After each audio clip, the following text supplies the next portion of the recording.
स्वार्थी इंसान का पता उससे नज़दीकियाँ बढ़ाने पर चलता है और निस्वार्थ इंसान का पता उससे दूरियां बढ़ने पर चलता है। किसी परिस्थिति में भगवान पर से भरोसा मत उठने दो। वो रात में पेड़ पर टहनियों पर सो रहे परिंदों को नहीं गिरने देता तो तुम्हें कैसे गिरने देगा। बस भरोसा रखो, सही वक्त आने पर तुम्हें तुम्हारी उम्मीद से ज़्यादा मिलेगा। हमारी वाणी, हमारा व्यवहार और हमारे विचार ये सब हमारे अपने ही उत्पाद हैं। इसलिए इनकी गुणवत्ता जितनी ऊंची होगी उतना अधिक मान मिलेगा। बीता हुआ कल जीवन को समझने का एक अच्छा मौका है और आने वाला कल जीवन को जीने का एक दूसरा मौका है। हर समस्या के 3 समाधान हैं। स्वीकार करें, बदल दें या छोड़ दें।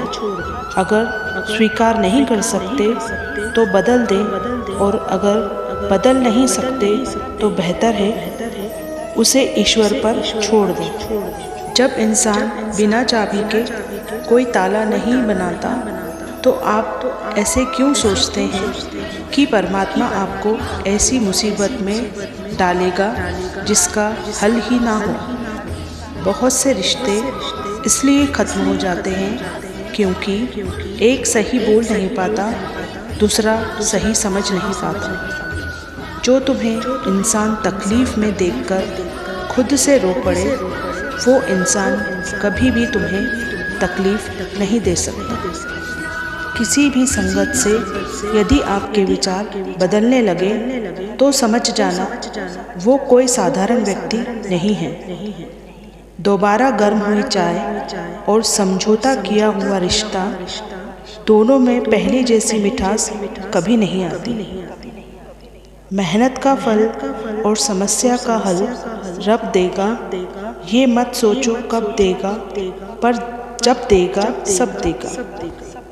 तुम्हारी ज़िंदगी के आर्टिस्ट तुम खुद ही हो, इसलिए ये हक किसी और को ना दें कि वो आपकी ज़िंदगी को चलाए। रिश्तों में वही रिश्ता सबसे अच्छा होता है जो किसी गलती के बाद हल्की सी मुस्कुराहट और थोड़ी सी माफ़ी के साथ ही पहले जैसा हो जाता है।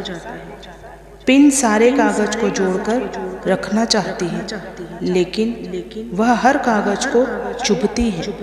इसी प्रकार जो व्यक्ति सभी को जोड़कर रखना चाहता है वह भी सभी की आंखों में चुभता है। भगवान कहते हैं तुम सब कुछ मुझे सौंप दो, सारा दर्द, परेशानी और बिल्कुल हल्के होकर मुझे याद करो। धीरे धीरे तुम्हारा जीवन खुशियों में बदल जाएगा।